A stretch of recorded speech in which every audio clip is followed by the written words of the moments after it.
Halo, jumpa lagi dengan saya, Benny Yosi, masih tetap di Boss Channel. Bagaimana kabar teman-teman semuanya? Saya harap semuanya sehat-sehat dan baik-baik saja. Oke, langsung saja dalam video kali ini kita akan membahas tentang sesuatu yang sangat menarik ya. Sesuatu yang ada di sekitar kita dan mungkin juga kita alami sendiri. Ya, ini berhubungan dengan di bulan lalu ya, ada banyak liburan gitu ya, ada banyak hari raya ya, mulai dari hari raya Lebaran, terus ada juga ini ya, hari buruh, ada juga hari raya Waisak, dan juga ada hari kenaikan Yesus Kristus gitu ya. Dan barusan kemarin ya, bulan Juni, ada hari lahir Pancasila, dan semuanya itu tanggal merah. Jadi kalau tanggal merah itu pasti hari libur gitu ya, ya bagi sebagian orang gitu ya, sebagian besar orang tuh hari merah, tanggal merah adalah hari libur. Dan biasanya ketika ada liburan panjang gitu ya, biasanya dimanfaatkan juga untuk ya kumpul dengan keluarga ya, berliburan, ketemu dengan keluarga jauh, ketemu dengan keluarga yang mungkin ada di luar kota gitu ya. Dan apalagi kalau Lebaran gitu ya, Natal, Tahun Baru, dan juga libur-libur lainnya, mungkin juga Tahun Baru Imlek gitu ya, seringkali dimanfaatkan orang untuk berkumpul bersama dengan keluarga besar atau bertemu dengan keluarga jauh yang tinggal di luar kota seperti itu. Dan ini yang lucunya itu seringkali saya melihat di medsos gitu ya, jadi di media sosial gitu, banyak orang juga yang curhat gitu, sedikit selentingan gitu ya di sosmed, mencurahkan isi hati bahwa kadang kalau kumpul bareng keluarga besar takut pulang kampung, takut ketemu keluarga besar, takut kumpul dengan keluarga besar, takut ketemu dengan keluarga jauh. Apa sebabnya? Ya nanti akan kita bahas lebih lanjut ya, tapi sebelumnya saya mau disclaimer dulu bahwa saya bukan psikolog ya, pertama itu. Kedua, saya juga bukan sarjana lulusan kekeluargaan atau sarjana lulusan apa gitu ya, yang berhubungan tentang itu ya. Jadi video ini murni pandangan pribadi saya, opini saya yang berdasarkan dari pengamatan, pengalaman, dan juga kesimpulan dari dunia nyata, dari kehidupan sehari-hari ya, yang sering saya lihat dan bahkan saya alami juga setiap harinya gitu. Oke, jadi kalau teman-teman merasa gitu ya, nggak setuju dengan opini saya, nggak setuju dengan pembahasan saya, nggak apa-apa, nggak masalah. Silahkan boleh komen di bawah, silahkan boleh berkomentar ya, nggak setujunya karena apa, jadi boleh ketik di kolom komen di bawah, silahkan komen ya, apa saja gitu. Dan disclaimer juga lagi, video ini bukan untuk menyudutkan atau menjelek-jelekkan orang gitu ya, bukan untuk menyudutkan bahwa kalau Anda takut pulang kampung, Anda takut bertemu keluarga besar tuh Anda jelek atau gimana, enggak. Jadi disclaimer dulu di depan, ini bukan untuk menyudutkan Anda video ini atau menyudutkan siapapun, enggak, tapi ini sesuatu yang menurut saya menarik dibahas. Jadi ayo kita lanjut saja. Oh ya, kalau bisa nonton video ini secara lengkap ya, secara full, jadi jangan dipotong-potong, jangan di skip atau hanya ditonton sampai setengah, sampai separuh gitu, kemudian nggak ditonton lagi.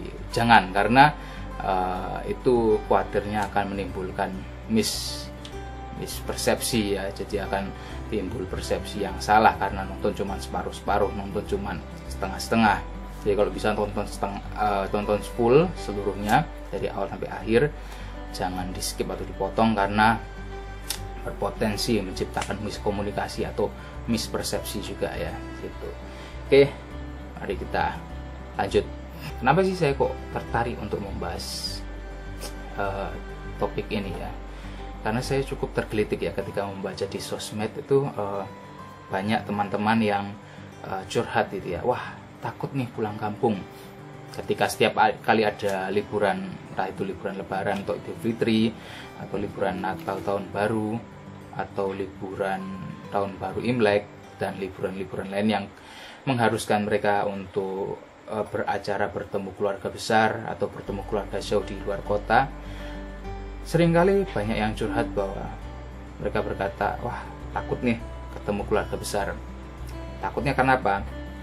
Nah, ternyata mereka itu takutnya karena kumpul keluarga besar atau ketemu keluarga jauh itu identik dengan ditanya-tanyain, identik dengan dikomentarin hidup pribadinya gitu ya, identik dengan digali-gali atau diinterogasi hidup pribadinya mereka itu. Nah, kenapa sih kok nggak suka ditanya-tanyain seperti itu ketika ketemu atau kumpul bareng keluarga besar? Nah, saya menarik beberapa kesimpulan ya. Yang pertama itu karena mereka nggak suka ditanya-tanyain atau nggak suka dikepoin ya, istilah ngetrennya nggak suka dikepoin ya. Yang kedua, mereka merasa dituntut atau ada istilahnya ada tuntutan untuk mereka harus bisa lebih gitu ya dari posisi mereka yang sekarang. Itu yang kedua. Yang ketiga, seringkali mereka merasa dihakimi. Jadi ketika kumpul bareng keluarga besar, merasa dihakimi atas posisi mereka, atas kehidupan mereka saat ini. Kemudian yang keempat adalah mereka merasa disalah mengerti gitu ya. Ya, merasa disalah mengerti. Jadi ada 4 tadi, nggak suka ditanya-tanyain atau dikepoin. Yang kedua merasa dituntut. Yang ketiga merasa dihakimi. Dan yang keempat merasa disalah mengerti. Oke, kita akan membahas 4 alasan ini. Oke, alasan yang pertama, karena nggak suka dikepoin atau ditanya-tanyain ya. Kenapa nggak suka? Karena banyak orang yang, ini perasaan ya, perasaan bahwa banyak orang yang merasa kalau orang yang suka kepo itu bertanya hanya sekedar ingin tahu tanpa benar-benar care, tanpa benar-benar ada perasaan peduli. Oke, gitu ya. Jadi di luar keluarga besar kita pun, di luar keluarga kita pun ya, itu banyak orang yang cuman pengen tahu aja masalah kita, sekedar pengen tahu aja, tapi tanpa ada rasa care, tanpa memberi solusi sedikit pun. Nah, ini perasaan-perasaan yang tidak disukai oleh orang-orang yang sering curhat tadi itu ya di medsos tentang takut ketemu keluarga besar. Nah, ketika ada perasaan itu ya, bahwa banyak orang suka kepo tentang hidup mereka, tapi nggak benar-benar care, nggak benar-benar memberikan solusi, mereka kemudian menyimpulkan bahwa masa keluarga sendiri juga gitu sih? Ya, masa juga keluarga sendiri, kita ini sudah capek gitu ya dikepoin orang luar gitu ya, mungkin seperti itu kurang lebih ya. Masa ketika kumpul bareng keluarga besar sendiri pun juga kayak gitu, nggak berbeda dengan orang luar ya, saya cuma ngepoin tapi nggak benar-benar care, nggak benar-benar kasih solusi ya, seperti itu ya.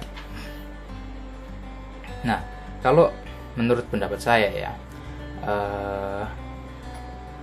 kalau dipikir-pikir ya, keluarga besar yang kita temui itu dalam momen-momen liburan tadi itu kan kebanyakan keluarga yang tidak tinggal bersama dengan kita. Bahkan dalam beberapa kasus tadi itu,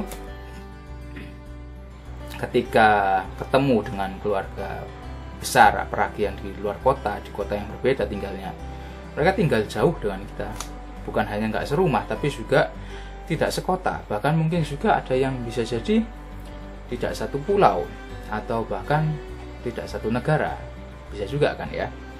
Nah, jadi sebenarnya kalau dipikir-pikir tuh nggak heran kalau mereka kepo gitu ya.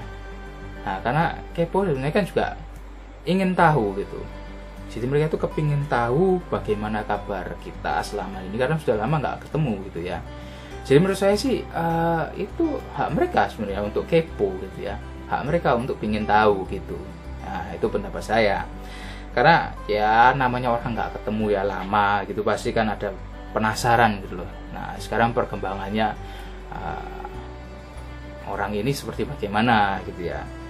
Nah, apakah sudah punya pasangan belum, sudah menikah, belum sudah kerja, mungkin ya yang sudah lulus kuliah, sudah lulus sekolah. Nah, sudah kerja atau belum kayak gitu ya.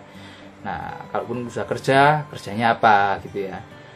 Sudah punya anak belum. Nah, seperti itu pertanyaan-pertanyaan itu. Jadi menurut saya pertanyaan yang umum ya, pertanyaan yang ya cukup sering lah orang bertanyakan untuk sekedar ya, kadang itu sebagai kalimat pembuka, kadang ya kalimat pembuka untuk memulai pembicaraan lainnya ya, atau memang ya karena dilandasi dari benar-benar ingin tahu gitu ya bagaimana perkembangan dari orang ini, orang atau keluarga yang dia temui saat ini ya, dalam momen pertemuan kumpul-kumpul keluarga besar itu. Nah, kemudian solusinya ya, solusinya ya mungkin ya kita harus belajar untuk sedikit positive thinking ya kita belajar untuk positive thinking, bahwa pertanyaan-pertanyaan seperti ini itu ya menurut saya pertanyaan yang umum gitu ya. Jadi kita belajar untuk positive thinking, karena bisa saja mungkin saja keluarga besar itu memang benar-benar care, ingin tahu keadaan kita saat ini seperti itu ya, dan mereka ingin tahu perkembangan kita lebih dalam, ingin tahu ya. Jadi bisa jadi pertanyaan itu sebenarnya ya memang berdasarkan kangen gitu ya, udah lama gak ketemu ya, kangen aja, ingin tahu kondisinya bagaimana seperti itu. Atau mungkin juga beberapa orang tuh nggak tahu ya harus memulai pertanyaan itu dari mana, memulai percakapan itu dari mana. Jadi pertanyaan-pertanyaan yang umum seperti itu kadang-kadang tercetus begitu saja gitu ya, dengan sebenarnya kadang-kadang orang itu kan nggak selalu punya niatan buruk atau niatan tertentu ya dalam sebuah pertanyaan. Kadang-kadang itu cuma nyeplos begitu saja karena itu memang sesuatu yang instan terpikir gitu ya, sesuatu yang spontan terpikir untuk memulai sebuah percakapan seperti itu. Oke, kita membahas tentang poin nomor 2, yaitu merasa dituntut atau merasa adanya tuntutan untuk lebih gitu ya.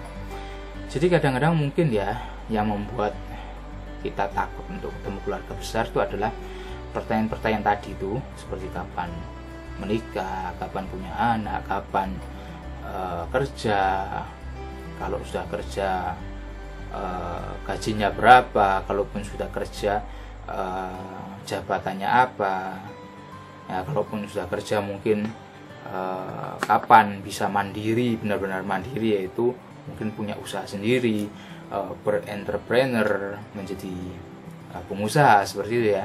Nah, kadang-kadang itu pertanyaan-pertanyaan seperti itu dalam keluarga itu dianggap sebagai sebuah tuntutan ya. Nah, kenapa sih kok bisa merasa tertuntut seperti itu ya? Ya mungkin karena saya menarik kesimpulan ya, atau saya berteori gitu aja ya. Bisa jadi itu ya, karena di hidup ini banyak sekali tuntutan gitu ya. Mulai dari tuntutan kerja, tuntutan kehidupan lah, tuntutan hidup gitu ya. Orang butuh makan, butuh apa, ya semua ini kan tuntutan ya. Tuntutan masyarakat, tuntutan dari keluarga, tuntutan dari orang tua gitu ya, tuntutan dari pasangan dan lain-lain ya. Asalkan jangan sampai tuntutan hukum lah ya, jangan sampai lah. Ya, sedikit intermezzo. Ya, ketika ada banyak tuntutan dalam hidup gitu ya, itu mungkin yang membuat orang akhirnya ketika mereka refreshing, ketika mereka liburan, inginnya itu lepas dari tuntutan-tuntutan itu. Jadi ketika kita liburan, kita inginnya itu benar-benar refresh gitu ya. Nah, sedangkan di sini ketika ketemu dengan keluarga besar di momen liburan, kemudian menerima pertanyaan-pertanyaan seperti itu, merasa waduh, kok dituntut lagi gitu ya. Padahal harapannya ya liburan pengen refresh gitu, pengen lepas dari tuntutan-tuntutan yang ada. Tapi ternyata ketika liburan, ketika refreshing, dan ketika ketemu keluarga besar, malah mendapat tuntutan lagi gitu ya. Nah, mungkin ini yang membuat orang akhirnya lelah gitu ya, merasa takut akhirnya untuk ketemu keluarga besar karena merasa takut dituntut. Oke, mungkin gini ya, kalau menurut pandangan saya gitu ya, saat kita itu berkumpul dengan banyak orang ya, banyak orang itu ada tiap-tiap orang di dalamnya ya, ada individu-individu di dalamnya. Nah, tiap-tiap orang itu punya standar yang berbeda-beda, pola pikir dan pola pandang yang berbeda pula. Ya, seperti itu ya. Nah, apalagi saat kita berkumpul dengan orang-orang yang usianya juga beragam, orang-orang yang usianya juga tidak sama dengan kita, ada yang lebih senior, ada yang lebih muda. Nah, itu pasti pola pikirnya berbeda. Nah, dan juga dari pola pikir itu standarnya berbeda. Nah, kadang-kadang generasi senior, generasi di atas kita itu mempunyai standar pemikiran yang ya pasti juga berbeda dengan kita ya, standar pemikiran kita.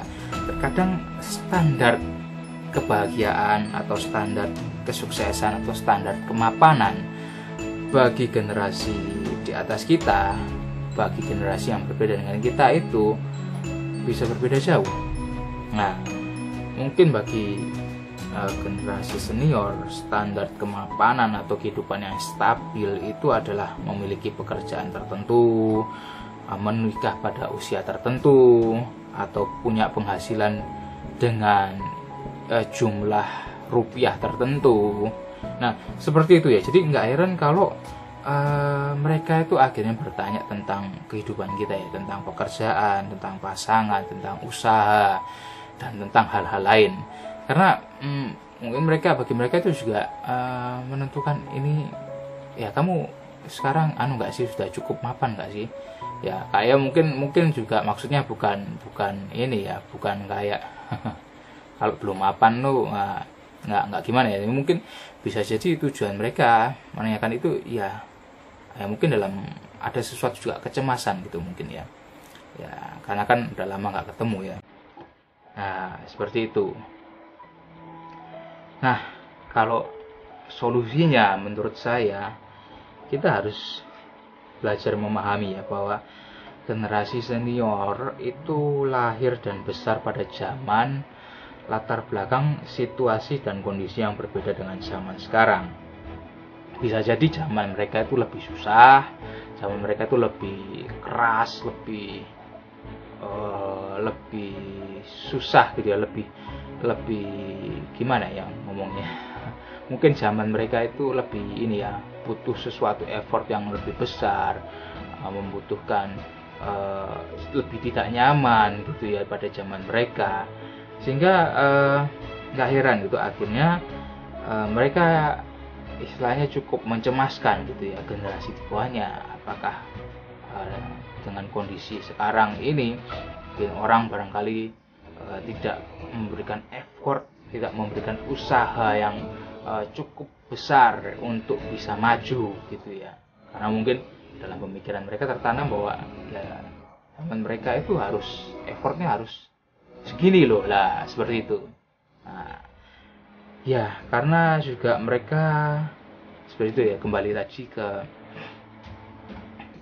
perbedaan kondisi itu.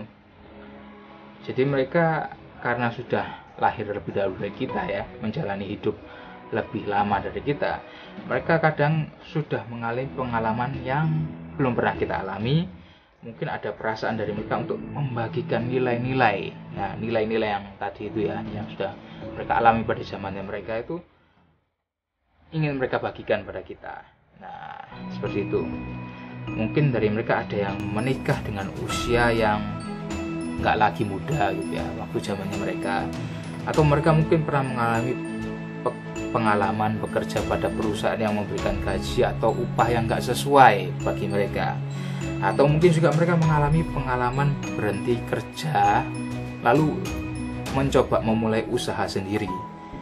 Dan ketika mereka mengalami bahwa memulai usaha sendiri itu lebih susah daripada kerja ikut orang, tapi mereka sekarang sudah menikmati ya bahwa oh ya memang lebih susah dulu ya kerja buka usaha sendiri daripada ikut orang, tapi sekarang mereka sudah mengalami nikmatnya gitu ya, sudah menikmati hasilnya dari proses kerja keras mereka dulu.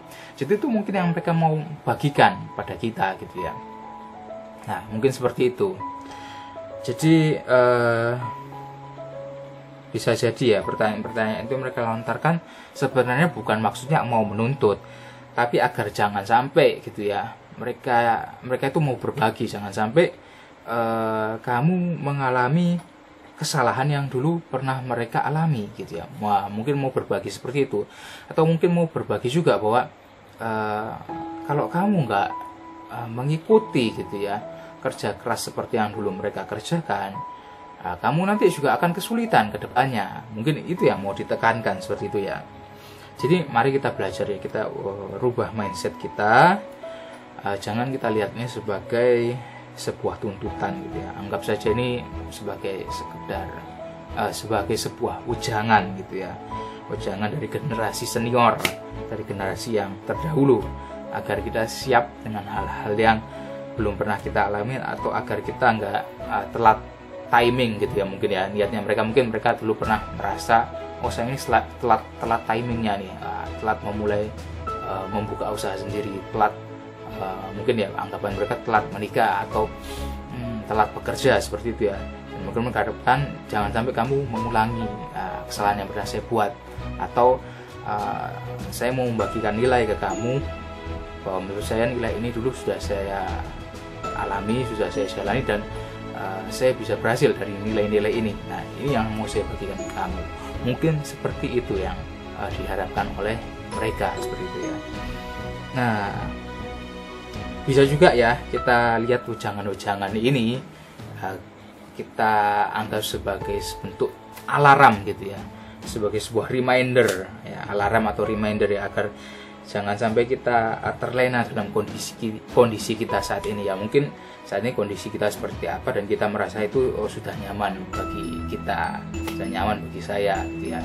Nah, kita anggaplah ketika mungkin ada yang menanyakan gimana, sudah nikah atau belum, sudah kerja atau belum, sudah punya usaha sendiri atau belum, ya mari kita anggap saja itu sebagai sebuah alarm atau reminder gitu ya, agar kita saat ini sudah terlalu puas dengan kondisi kita sekarang. Mungkin saat ini kita sudah merasa cukup nyaman dengan posisi kita saat ini. Ya, anggap saja masukan-masukan seperti itu, pertanyaan-pertanyaan seperti itu sebagai sebuah alarm atau reminder buat kita, yang mengingatkan kita untuk kita bisa lebih memperluas atau lebih melebarkan, memaksimalkan potensi kita gitu ya, potensi hidup, potensi diri kita gitu ya. Karena memang manusia itu bukan makhluk yang statis ya, kita ini makhluk yang dinamis gitu ya. Ya, ibaratnya makhluk hidup itu adalah salah satu cirinya itu adalah bergerak gitu ya. Nah, jadi kalau nggak bergerak kemana-mana itu kan ya dipertanyakan ya, ini makhluk hidup atau bukan gitu ya. Jadi salah satu ciri khas makhluk hidup gitu ya, salah satu ciri khas kita manusia adalah kita adalah makhluk yang dinamis, bukan makhluk yang statis. Makhluk yang statis ada yang ya, oh ya mungkin tanaman ya ada ya. Oke, tapi istilahnya itu menggambarkan bahwa manusia itu lah ya, harus terus bergerak seperti itulah ya. Kalau nggak bergerak itu kan ya nggak sehat juga gitu ya. Nah, jadi mungkin itu harapan dari mereka bahwa kita harus ada pergerakan atau perkembangan lah ya. Jadi generasi senior, generasi pendahulu itu mungkin mengharapkan kita ada pergerakan atau ada perkembangan dalam hidup kita, nggak gini-gini terus gitu, harapannya seperti itu. Nah, entah itu dalam pekerjaan, terus atau finansial, usaha, atau pertemanan, atau sosial dan lain-lain seperti itu ya. Oke, ya mungkin ada ya dari teman-teman yang merasa dihakimi dari pertanyaan yang seperti tadi yang kita bahas tadi itu ya. Nah, jadi kadang pun kita merasa kalau kita memberikan jawaban yang nggak oke dari pertanyaan-pertanyaan tadi, kita akan mendapatkan penghakiman atau siap-siap untuk dicap jelek gitu ya. Nah, jadi mungkin anggaplah pertanyaan, kenapa kok belum menikah? Nah, terus kita menjawab, belum ketemu yang cocok gitu ya. Wah, nanti tanggapannya, wah suka pilih-pilih nih, cerewet nih orangnya ini. Nah, begitu ya. Dan pertanyaan, kenapa kok belum bekerja? Belum ketemu tempat yang cocok gitu ya. Jawabnya mungkin seperti itu. Terus responnya, wah kurang giat bekerja ini, kurang ulet bekerja, pilih-pilih tempat kerjaan gitu ya. Nah, Mungkin ada di antara teman-teman yang menonton video ini mungkin merasakan seperti itu ya, merasa wah kalau salah jawab nanti tanggapannya ini nih bisa bentuk penghakiman ya, atau cap jelek gitu ya dari keluarga atau dari keluarga besar seperti itu ya. Nah, sebenarnya kalau saya analisa sebenarnya mungkin sama seperti poin sebelumnya ya. Generasi sebelum kita itu generasi senior, mungkin mereka merasa bertanggung jawab untuk mewariskan nilai-nilai ya, nilai tentunya nilai-nilai baik ya, nilai yang positif yang sudah pernah mereka alami pada generasi mereka, yaitu pada generasi sebelum kita gitu ya.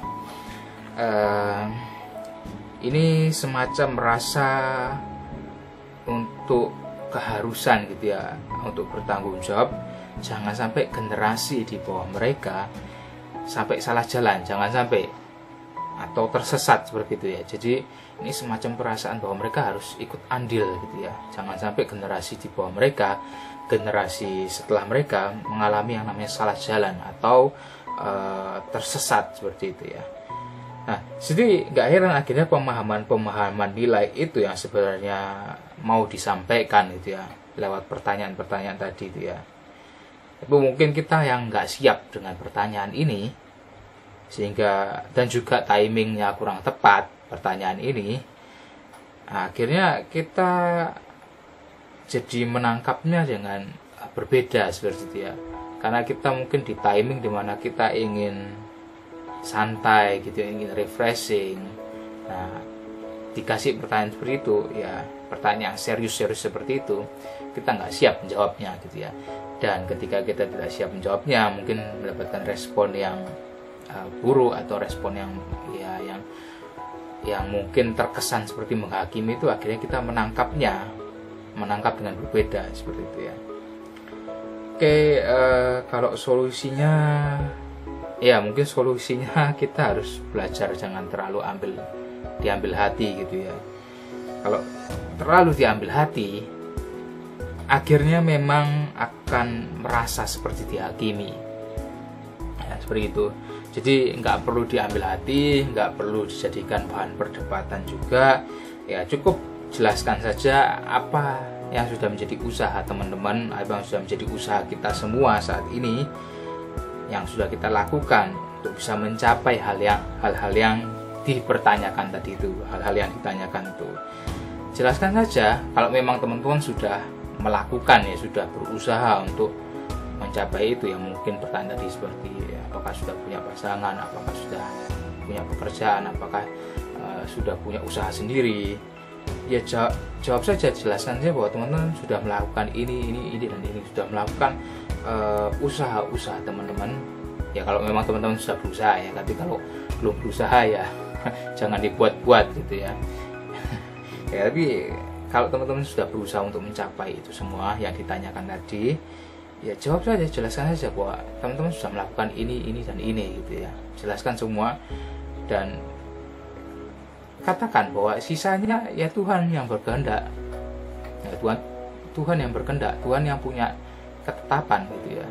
Nah, teman-teman sudah melakukan ini dan ini, semua usaha dilakukan, sisanya adalah kehendak Tuhan gitu ya. Semuanya kembali lagi ke keputusan Tuhan seperti itu.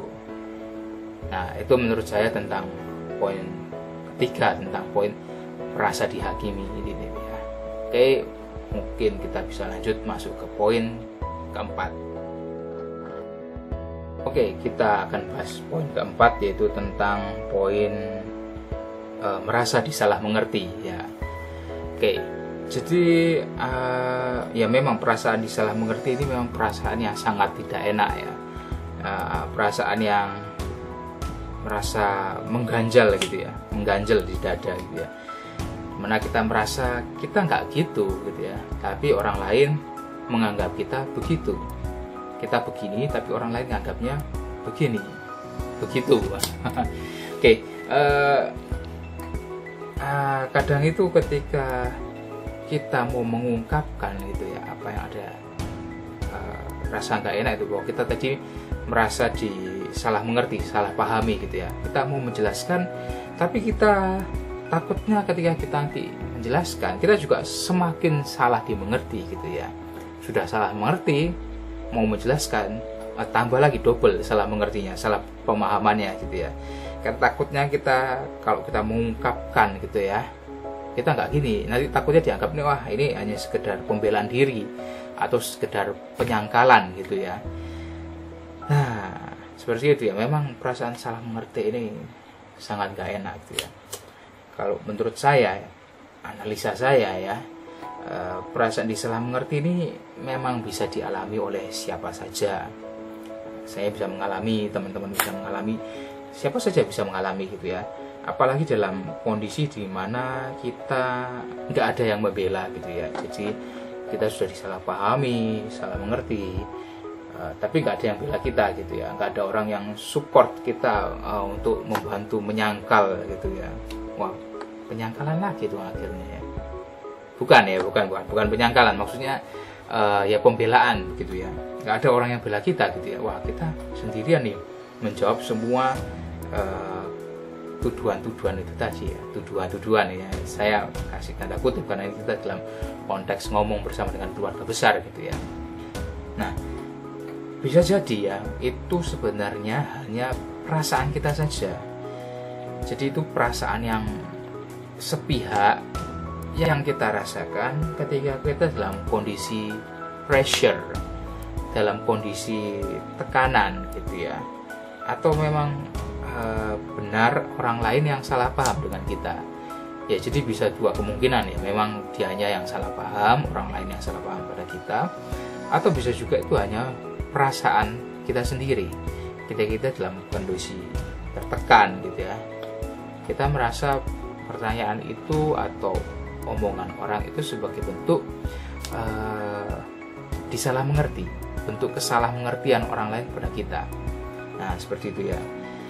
Solusinya menurut saya ya mungkin agak sulit ya. Solusinya itu ya bahwa kita harus belajar berbesar hati. Nah, kita harus belajar untuk paham bahwa kadang orang itu menarik kesimpulan terlalu cepat. Ya seperti itu. Atau mungkin juga kita yang menarik kesimpulan yang terlalu cepat tentang perkataan mereka gitu ya. Nah, kita harus belajar menerima ya, bahwa oke, nggak apa-apa, di persepsi orang lain tuh mungkin bagi mereka kita masih kurang, atau bagi mereka itu kita masih belum bagus gitu ya. Nggak apa-apa, it's okay. Kita belajar untuk menerima bahwa nggak apa-apa, bahwa persepsi orang kepada kita itu nggak harus selalu mereka harus selalu menganggap kita itu bagus, menganggap kita 100% sempurna gitu ya. Itu nggak apa-apa, it's okay kalau orang lain punya persepsi seperti itu. Walaupun mungkin itu hanya persepsi sepihak, persepsi bahwa mereka nganggapnya itu kita begitu, tapi sebenarnya kita enggak ya, seperti itu ya. It's okay ya. Ini memang sekali lagi ini enggak gampang. Ini kita belajar untuk menekan ego kita gitu ya. Ya memang lebih mudah untuk diucapkan ya, lebih susah untuk dipraktekkan. Tapi mari kita belajar bareng-bareng. Saya sendiri juga masih belajar untuk menekan ego gitu ya, untuk belajar bahwa ya it's okay, nggak apa-apa persepsi orang lain pada saya mungkin seperti itu, tapi kalau saya sendiri juga nggak seperti yang dipersepsikan orang itu, ya nggak apa-apa, it's okay. Kita belajar menahan ego, kita belajar menekan ego. Nah, ini soal tadi menekan ego gitu ya, menahan ego kita. Nah, sebenarnya nilai-nilai seperti ini sebenarnya banyak ditanamkan ya di cerita-cerita yang sebenarnya cerita-cerita itu ada di ya sering kita lihat gitu ya, sering kita baca, kita tonton seperti itu ya. Jadi kita belajar menarik gitu ya pelajaran dari kisah-kisah atau cerita-cerita para superhero gitu ya. Nah, mereka superhero itu figur yang luar biasa. Namun mereka seringkali disalah mengerti, seringkali disalahpahami oleh orang, bahkan disalahpahami oleh banyak orang. Nah, Misal contoh ya, kita lihat Bruce Wayne ya. Bruce Wayne itu sering dicap oleh orang-orang sebagai seorang playboy kaya raya gitu ya. Jadi orang kaya raya tapi playboy gitu ya, tapi genit gitu ya. Padahal sebenarnya dia adalah seorang Batman yang selfless, seorang Batman yang rela untuk ini ya, berada di garis terdepan, di tempat yang tidak nyaman untuk mengusahakan yang terbaik buat kotanya dia ya, seperti itu ya. Atau kita melihat juga jadi dari contoh Clark Kent gitu ya. Clark Kent ini seringkali dianggap oleh banyak orang sebagai seorang pemuda yang kikuk dan ceroboh gitu ya. Jadi dia dianggap sebagai orang yang ya bisa dibilang agak-agak keasan, lucu gitu ya, blow on gitu, mungkin kayak gitu ya. Nah, tapi tidak banyak orang juga yang tahu bahwa sebenarnya dia adalah seorang superhero yang sangat banyak membantu orang, seperti itu ya. Orang melihat dia kikuk dan ceroboh, tapi sebenarnya dia adalah orang yang sangat berguna, sangat membantu gitu ya, seperti itu. Nah, kita juga bisa melihat gitu ya, contoh Saitama gitu ya, dari komik Jepang atau manga gitu, manga One Punch Man gitu ya. Saitama ini seringkali dilihat oleh orang banyak sebagai orang yang lemah gitu ya, sebagai orang yang gak hebat, padahal sebenarnya dia adalah orang yang sangat kuat.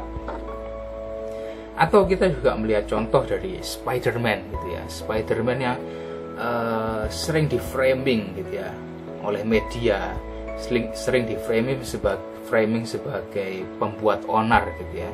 Spider-Man ini hanya pembuat kerusakan, hanya pembuat kekacauan, padahal sebenarnya dia adalah orang yang berusaha untuk memberikan yang terbaik buat orang lain, dia berusaha untuk membantu orang lain gitu ya. Oke, itu sebenarnya nilai-nilai seperti itu adalah nilai-nilai yang juga berusaha ditanamkan gitu ya lewat film-film yang kita tonton, dan itu nilai-nilai yang bagus bahwa mereka orang-orang yang disalahpahami, mereka orang-orang yang disalahpahami oleh banyak orang, walaupun sebenarnya tidak, tapi mereka tetap menjalankan apa yang jadi tugasnya mereka dengan ya tidak dengan berat hati ya, tapi mereka lakukan itu dengan tulus gitu ya, walaupun banyak orang yang salah paham. Oke, kalau itu mungkin tadi contoh di dunia fiksi gitu ya.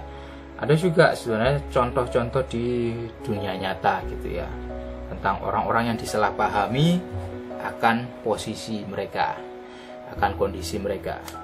Misalnya kita ambil contoh seorang Albert Einstein yang pada saat kecil dia dianggap terlalu bodoh untuk bersekolah sampai dia dikeluarkan dari sekolahnya.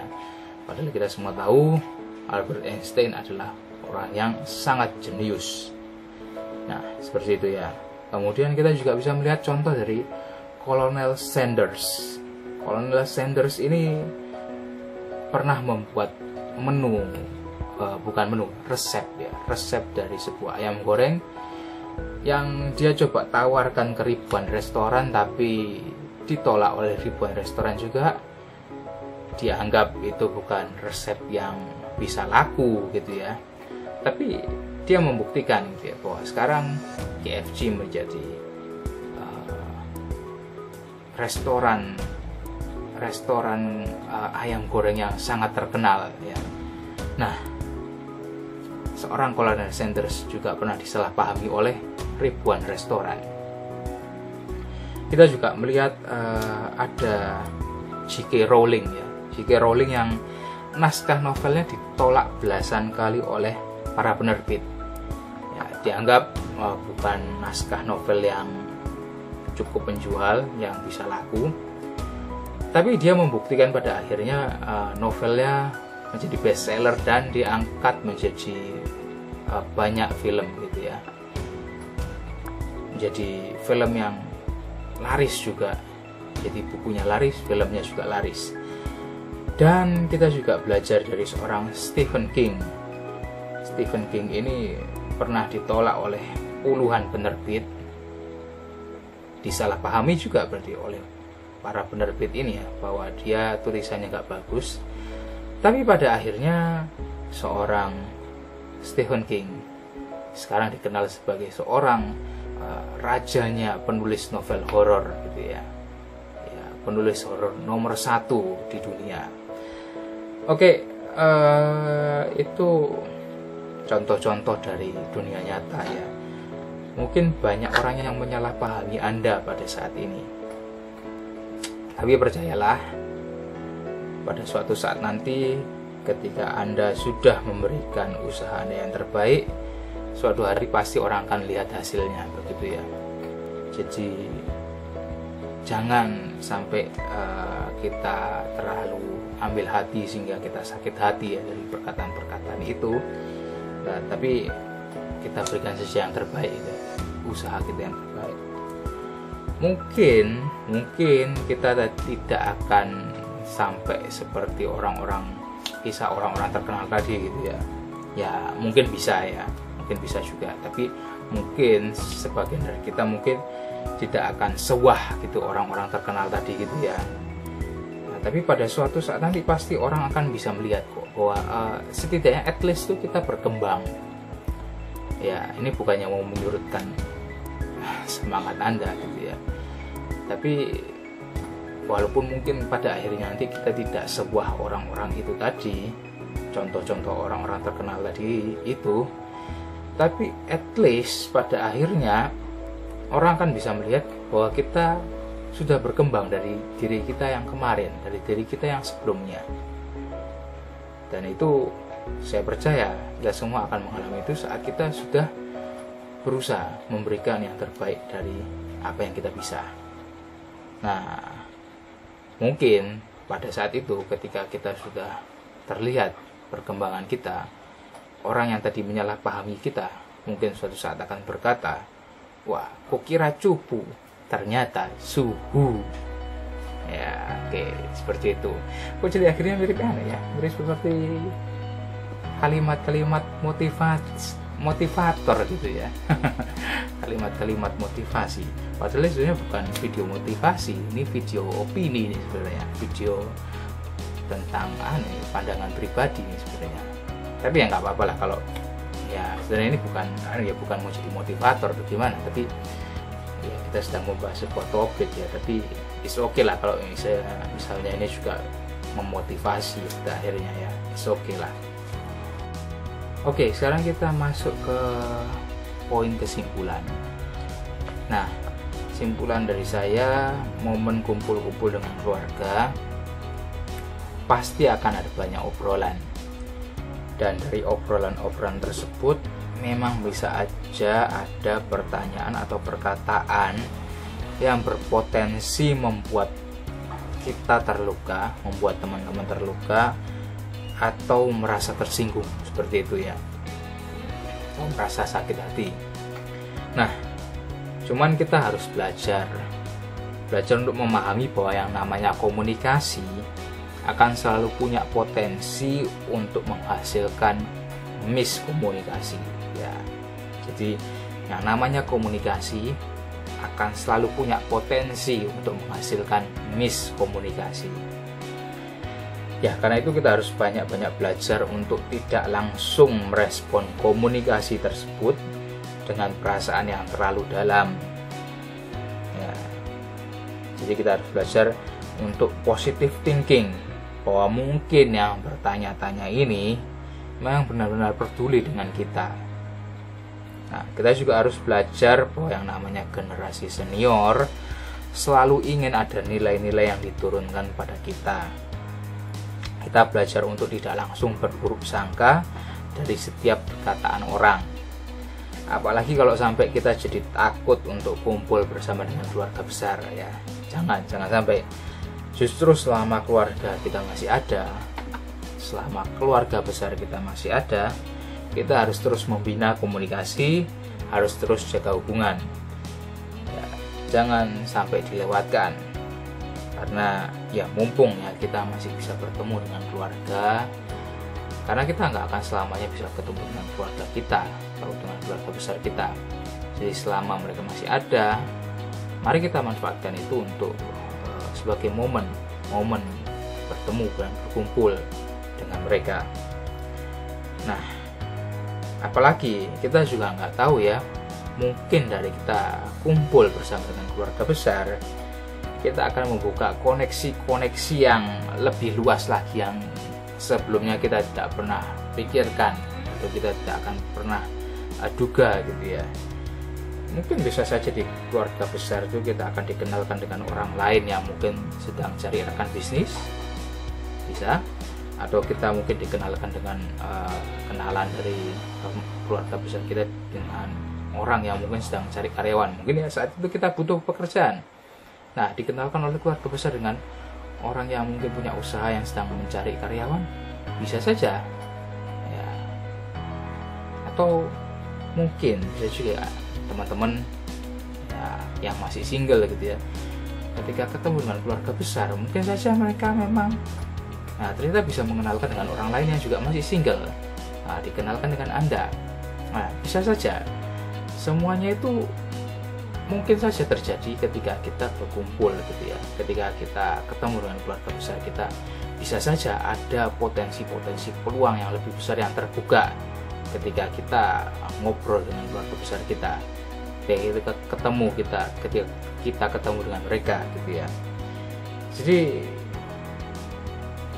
janganlah kita ya jangan kita anti dengan kumpul-kumpul bersama dengan keluarga besar, karena itu merupakan sebuah sosialisasi ya, tindakan bersosialisasi yang bisa saja sangat berguna untuk kita ya, seperti tadi yang, karena bisa saja itu membuka banyak koneksi, banyak peluang untuk kita sendiri, seperti itu. Oke, sekian dari saya harap video ini bermanfaat buat kamu, terutama kamu yang sedang galau untuk pulang kampung, galau untuk kumpul dan bertemu keluarga besar dan keluarga jauh. Ya, saya harap video ini bermanfaat untuk kamu semua. Kalau menurut kamu video ini memang bermanfaat, silahkan like dan subscribe channel ini. Like video ini, subscribe channel ini. Dan kalau menurut kamu, teman-teman kamu juga butuh mendengarkan atau menonton video ini, silahkan kamu share saja link video ini pada mereka, terutama teman-teman kamu yang juga lagi galau untuk ketemu keluarga besar. Oke. Ya, apa ada poin yang kelewatan? Kalau ada poin yang kelewatan dan menurut kamu itu poin yang penting, silahkan komen di kolom komen di bawah. Dan juga kamu yang kepingin cerita ya, ingin cerita pengalaman unik kamu ketika kamu lagi kumpul bersama dengan keluarga besar, boleh silahkan tuliskan di kolom komen di bawah. Oke, sekian saja dari saya. Salam sehat, sukses dan bahagia selalu untuk kita semua. See you next time.